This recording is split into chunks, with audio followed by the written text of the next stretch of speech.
Welcome to QWERTY Writing Life Podcast, where we have candid chats about our creative lives. This is May. And I'm Joy. For more information about our podcast, monthly newsletter, or author resource series, visit us at QWERTYWritingLife.com. That's QWERTY, spelled QWERTY. It's the first 6 letters on your keyboard. So, are you ready? Grab your tea. Or your coffee, and let's chat. Hello, everyone. It's another week. Hello and welcome. Today, we're going to talk about getting creative with perspectives. But before we do that, let's talk about our creative weeks. Joy, what did you do? I have had such a busy week, and it's all been absolutely amazing stuff. Definitely creative in so many different ways. Getting ready for the launch of Every Good Thing, which, as we're recording this, is in 2 days. Oh, goodness. Yeah, 2 days. And I've had a whole lot of events, book signings, opportunities to sell my book. I've been meeting with book clubs and doing little goodie bags for them, teaching a workshop for my library, which that'll actually be tonight as we're recording this. So I've been putting together packets about journaling and all sorts of fun things to get people excited about journaling and to help them get started, and thinking about all the different types of journals and what people might be wanting to do. So all of those things, and it's just been crazy. I don't know how well, those of you who are watching on YouTube, I don't know how well you can see my background, but you know, there are typically books on the shelf. They're mostly off right now because they're in a cart getting ready to go out again. My desk, right before we started to record, I took a whole bunch of stuff off of here, but like the entire L-shaped desk was covered. The floor around my desk is covered. You can't see all of this, but it's a hot mess in here. But that has been my creative week. Well, and today is March the 30th, 2023, and on April the 1st, 2023, the book will be coming out, so happy early book birthday. Yay! I'm so excited. I'm super excited about this book. This is one that has taken me longer than I expected to write. I know I've talked about that before on here, but I'm just so glad for it to be out in the world. I really am. Okay. I'm kind of putting you on the spot here, but do you want to read the back cover of your upcoming book? Well, I have to find it. Let's see. I'm sure that the people who've been listening with us and who have followed you along in this process would love to find out a little bit about it. That's a good point, and I have to find it, though. Hold on. Give me 1 second. Oh, I know where I put it. I put it right in the box on the other side of my computer. Okay. Oh, here it is. Isn't that a pretty cover? I love this cover. All right. Every person leaves a legacy, so does every character. Lonely outcasts, found wanderers, recovering addicts, war-weary heroes, homeless families, grieving loved ones, good men gone too soon. Each one's story stands alone, yet all unite along a common thread of dreams pursued and legacy left in this collection of short stories. One life flows into another as each character connects to the next. Revisit beloved characters from Any Good Thing and This Good Thing, and descry their legacies of faith, heroism, healing, tenacity, and sacrifice. These 12 realistic, hope-filled tales celebrate humans and the connections they share and gifts they leave. Yay! Yeah, I love it. It's okay, April the 1st, guys. So if you're interested in reading some short stories that go along with Joy's Carolina's Legacy, they will be available on April the 1st. Yay! Wherever you buy fine books. That's right. And it's so good. It's so very good. And it's true. Like some of the stories were like, tug at your heartstrings. I guess I could say it like that, but they all end with some sort of hope at the end of them. So yeah, definitely. Yeah. Always strive for that. Right. So tell us about your creative week. I had a couple of things I wanted to talk about for my creative week, and one of those things was on National Poetry Day. I did a poetry workshop on the topic of storytelling through poetry, and I did that at the St. Tammany Parish Library. Had a blast. It was the first time that I'd done a lecture / workshop situation. And I will manage my time better next time because we did end up going a little bit over, but it was so much fun. I thoroughly enjoyed preparing for it, like finding all of the example pieces for lyric poetry and narrative poetry and this mix and mash thing that we're doing now in modern day, and talking about like story characteristics and just like getting to know the people who came to the event. So just super thrilled. It was such a good time. So did that, and then also, well, some weeks ago, my family and I went to a vacation in Blue Ridge, Georgia, and it's a really artsy place. So if you like that kind of thing, Blue Ridge is wonderful. And I went into one of these little stores, and I saw a necklace there, and I really thought it was beautiful. And it was actually a crochet chain. So I have this thing where I can't wear metal on my skin unless it's like gold or sterling silver. And so my skin's really bougie. But so I saw this necklace and I got a little close to it and I was like, oh, this is like crocheted embroidery thread. I think I can do that. So I went home and ended up getting to the craft store and picked up some things and went home and I made it. And so you can see that on my Instagram page. I posted something today, and today's March the 30th. So if you go to Instagram and you take a look at Mea Smith Writes, and you'll see some pictures of the necklace that I made there. I'm also wearing it too, but I have a couple of them on because I made more than one. They are so But beautiful. they are lovely, and they're really light too, so it's not like weighing down my neck or anything either. So I can wear them for a really long time. But so I'm thrilled with how they turned out, and I loved getting back with using my hands and I got a crochet needle that's super small. It's the smallest crochet needle that I've ever used before, and I had not used metallic embroidery thread for crocheting at all. So I got to do some new things, and I was pleasantly surprised at the results. Oh, well, it is absolutely gorgeous. And I love that you got to do a different type of creative thing because I Mm-hmm. know how much you love doing that. And it's just so gorgeous. And Yes. the poetry workshop was amazing. I got to attend and I loved it. Mm.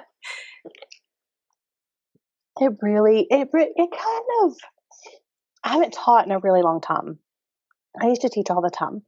Um, but I haven't taught in a really long time. And it was just lovely to get into that space again and to remember all of the good things that I enjoyed about doing that. And being able to do it on your own terms is really nice too. Like being able to say, yes, I would like to prepare this and do this, and on one particular topic that you are passionate about.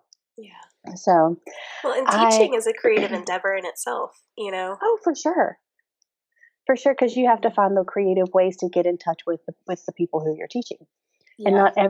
no one person is the same. So you kind of have to mix and match it a lot whenever you're preparing for Mhm. a course like that. So Yeah, yeah. and like it's in the preparation, you have to kind of think through all the potential scenarios, but then even when you're in the moment, you kind Hmm. of have to switch on the fly once you know like what the people there are looking for.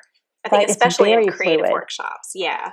For sure, for sure. Yeah. It's a very fluid endeavor. Absolutely. I agree with you there. Yeah. And also, whenever you get into the classroom and you get to know the people, you have to find the different perspectives that you can come Ooh, I see what to you the did topic. there. Yeah, you did, Jenny. Yeah, Sneaky, sneaky. yeah. So you get to see different perspectives that you can attack the material with in order to Hmm. get it across in the best way possible.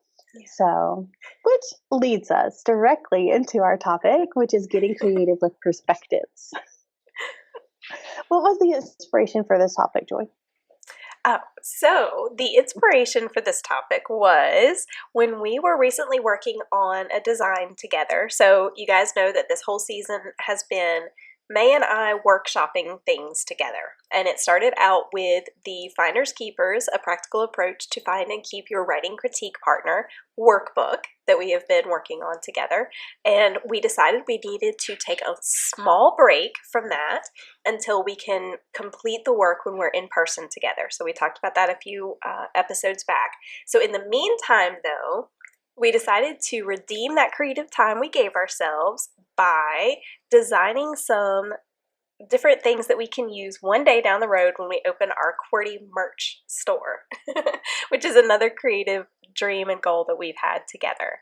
So as we were working on a particular design, it didn't look right. We needed to move something. And so I was using rulers in Photoshop, I believe. This was the stage we were in.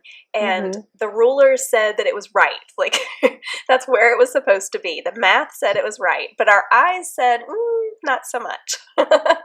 So when we realized what was going on and we started talking about it, we realized that we needed to marry the two, the math with just the vision, and that led us to thinking about perspectives, creative perspectives, and that has led to 6 perspectives that we have come up with for you guys to share with you that we hope inspires something for your creative endeavors. Yeah. So if you're making art and you get stuck, or if what you're producing is falling flat, we think that you can get creative with your perspectives and kind of reinvigorate your project, Yes. just by coming at it from a different angle. So let's do that together. Our first one is what we call the logical illogical perspective, and this is like the lens of a camera, like it's not coming out right. You go back to the rule of thirds or the golden ratio, and you just make sure that what you're focusing on is in that right spot. And that's kind of what we were talking about too with like the graphic design lens too. It's like the math was right, but it just wasn't coming together. And so if you are creative who uses like a camera, so this example is a camera situation, like a photography situation, and you know that the rule of thirds is supposed to give you this ideal picture, right? And so what you have focused on is in one of the thirds that it's supposed to be in, and it's not looking out right, or it's not looking right. You also know when to break the rules because you know the rules of the rule of thirds or the golden ratio rule. Yeah. So that's just an example there, but as far as what perspective you're coming at. So if you are all visual with no math and things aren't coming out right, then add in a little bit of math and just see what happens. Or if you're all math and it's not coming out right, then just trust your creative gut. And it might seem a little bit illogical, but we promise it could very well be exactly what you need. Yeah. Yeah, so that's what we call the logical illogical perspective. Perfect. And then the second one is the orientation perspective. So if you want to step away from preconceived notions about your subject matter, whatever your inspiration is, literally flip it upside down or start bottom to top. And this is, I think, probably a great example for this particular perspective comes in art. And I know a lot of artists do this where if they're doing a painting, they'll turn the canvas upside down or they'll turn it on its side or something like that. For writing, like a way that this could come in is if you're getting stuck, then hop ahead and write a scene further, in the story, or even jump ahead and write the end, things like that. Well, we'll get into some other perspectives. I'm going to get ahead of myself. Yeah, I was going to say something else too, and I was like, oh wait, that's a different perspective. I know. So that's the orientation perspective. Right. Well, I mean, and yeah, just kind of work it from a different angle, from a different perspective, especially in the writing situation. So if you are writing paragraph prose, think about maybe stopping and moving to an outline situation. Or if you're outlining, then start to maybe think about writing a character arc description or something like that. So you're hitting it from a different orientation, a different perspective. Yeah. And I like how you said a different angle. So that goes back to the photography as well. Just getting yourself in a different position to actually shoot from a different angle makes a huge difference. And as a photographer, like if photography is your thing, like as a photographer, sometimes if I just kneel down, it just changes everything. Or step up on a ladder. Or yes, I would carry around a step stool with me everywhere I went to. Yeah. But yeah, there's something about like just getting lower and seeing it from that angle there, or getting a little bit above and then going down just a bit. or taking it from a candid perspective and getting like a 45-degree angle from your subject or something like that just really does make everything liven up and pop. Yeah. Like with nature photography especially, it's almost like Mhm. you've opened up an entirely different world when you have Right. that different perspective.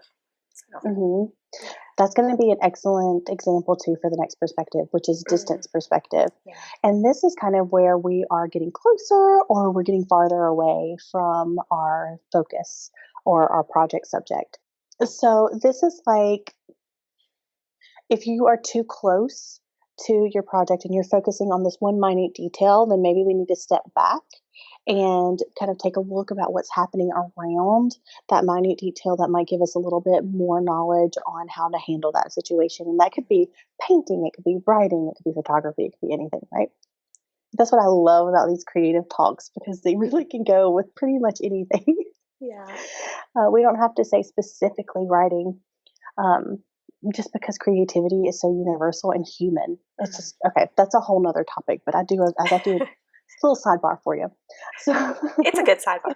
it is a good sidebar. So, for example, when I was taking some art classes, we did some scale drawings, and so this is where you take, maybe you take something that's a little bit smaller and you draw grid lines on top of it.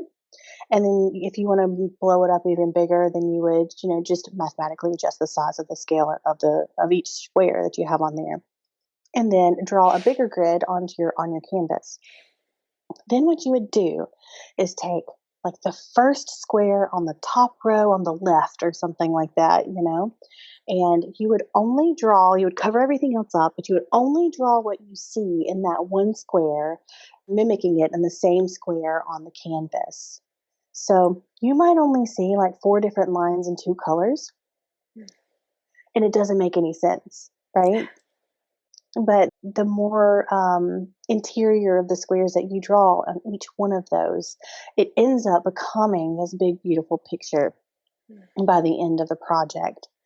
So, so you could maybe you're getting some good movement on looking really closely at particular details of a project, and you're just trusting that the end product is going to be something beautiful at when it's done.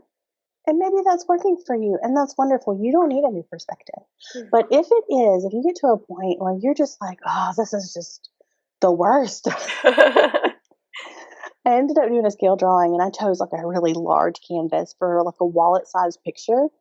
And so I would have to like step back and make sure that like these people are really looking like people. And just to it was almost reassuring myself that yes, this is worth my time. And sometimes even that mindset adjustment is really, really good to bring you back into your project to make it, to liven it back up and to reinvigorate what's happening there. Yeah. So that's scale drawing there.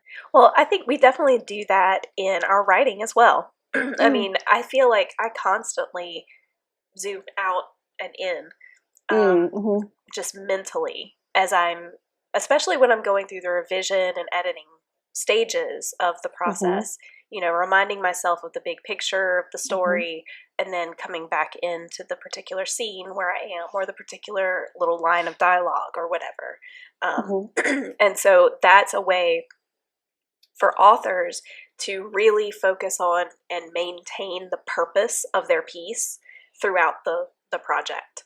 So Yeah, seriously. definitely. That's an excellent example. That's such an excellent example.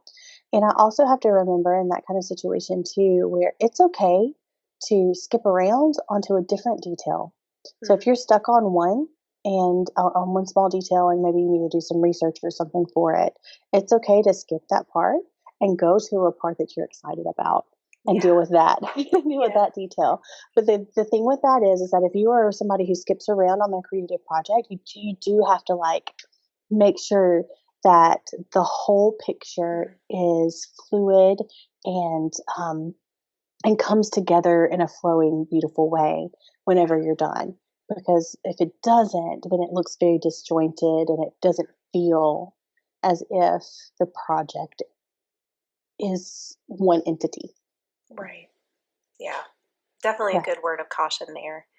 And then the next one, the fourth one, is the othering perspective. I love that we called it this. So this is where we encourage you to step outside of your own personal perspective. So for an example, as an author, it's important for us to read widely, to ask questions, to have sensitivity and expert readers, because we don't know everything. We're not our characters. Most of the time, the characters that we're writing really aren't like us. That whole write what you know thing, that's a whole other topic. But anyway, you're not only going to write a character exactly like yourself. Okay, so an example from our recent time together was during May's workshop on poetry. So we, as a group, wrote a haiku based on the Midas story, the Golden Touch, old fable. And as we were talking through this, we were talking about whose perspective are we going to write this from? Are we going to write it from Midas's perspective or someone else's? And it was very interesting to hear who everyone wanted to write, like whose perspective they wanted to take. And even if you don't go with a different perspective, it's so helpful to think about, how would I write this from another person's or another character's perspective? In the example of the Midas retelling, we chose to go with the satyr, but I was thinking about doing it from the daughter's perspective. And so when you do that, and as May and I were talking about this later afterward, we were talking about, well, yeah, if when you think about from the daughter's perspective, it opens your eyes to these aspects of the king. And then when you do it from the king's perspective, it opens your eyes up to why, his motives, his reasonings, and all of these things. So it was quite interesting. So even if you don't actually end up taking that other perspective, it bolsters and just intensifies the perspective that you do go with. Yeah, that's a great word, intensifies. Also, it kind of makes your story or your project a little more well-rounded too, a little more humanizing, Yeah. right? Because we all have flaws and we all have strengths. And so if we went only from the Midas's story, like King Midas's perspective, then we would only see like one set of that. But when you put yourself in the shoes of another character and you kind of see it from their perspective too, you think, oh, at the beginning you're like, oh, well, he just wants to provide for his family and all that kind of stuff. And then if you go into the daughter's perspective, it's like, oh, well, he's actually all she's asking for is time with him. She doesn't want all of these riches and stuff. He's pushing that agenda on her and using it as an excuse in order to ask for gold. Like, I mean, and all of it is assumptions, just as a consumer of the art. But we were using those assumptions in order to make another piece of art, which was a haiku poetry, right? A poem, right? So, and then of course the satyr's perspective, we had a really good time with that one too. But it also brought another dimension to the story that was not there, and that we didn't read at face value whenever we just read the short story of it. So, yeah, it was a really interesting way of looking at it, and just validated this othering perspective for Joy and I. Definitely, yeah. Mm-hmm. So our next one is called the trick of the light perspective, and this kind of brings in my creative week a little bit too. And so I just wanted to bring this to your attention as well. So when you have one thing that you are doing in your creative project, and then you're kind of stuck, or it's just not coming out right, then it could be really helpful to kind of see it as something else. And the inspiration for this perspective was actually the necklace that I made out of metallic embroidery thread. So when I went into the store and I saw the necklace hanging on the jewelry stand, at first I thought, oh, what a beautiful necklace. I can't wear that because it's made of metal and it looks, because it looked like a chain. Okay. And so I got a little closer just because I wanted to see what the pendant looked like. I was like, maybe I can just like use the pendant or something. But as I got closer to it, I realized that what I thought was one thing was actually something else. And it ended up making a huge difference in my perspective on the piece altogether. And so that's what the trick of the light perspective is. It's just like noticing something is one thing, but then realizing it's actually something else. So if you are in this kind of place where you're just like, oh, I've got this thing, but it doesn't seem like it's unique enough to really make a statement out of the piece that I'm working with. Is it any other necklace? Like you can take what you have. You can take what you have and then finish the statement. At first, I saw a fill in the blank, but when I looked closer, I realized it was actually fill in the blank. Nice. I love that so much. I'm so glad that you shared that. And I just think it's so neat that you thought that it was a metal chain, which you couldn't wear. And then it turned out to be something that you could, and that you could also make. That's so exciting. I love it. Yeah. Well, and even taking that a step further, if there's something in your project that you think is useless, because I didn't think that I was even going to be able to use the necklace. Like I would have thought, oh, it's pretty, and then like moved on. But when you look closer at things, even if you think it's useless, if there's a painting and you've ended up painting a toy on the floor or something like that in the middle of a tea room or something, like you could look at that, oh, that's a useless toy on the floor. Or it could be like, I thought that was a toy on the floor, but it's actually signifying that the owner of the tea room is a single mom and has a child in the back room. I don't know. Like, I don't know. That's really off the cuff there, but Well, I think that happens often when you're writing a story where, you think your character's going to do this particular thing for this particular reason, and then things change. You realize other things, or you say, well, what if this is this instead? And that's what makes a story really good. Or if you're writing like a series story or a duology or trilogy or something like that, and you go back to the original story and you see this description piece or something that was just thrown in there because you thought it was cool, and it ends up being something that's really important further on in the books. I think that's really cool. Yeah, that's one of those moments where you're like, huh, done it deliberate. Yep. Like Gimli, our favorite dwarf. Exactly. So that brings us to the final one, and this is the experience perspective. So this is number 6, but it's also numbers 1 through 5. So the first How thing— do we do that? I know, tricky. So the first thing you have to do when it comes to writing poetry, for example, is to connect with an emotional core, yours or someone else's. Being an observer of the world and of people's reaction to things and emotions.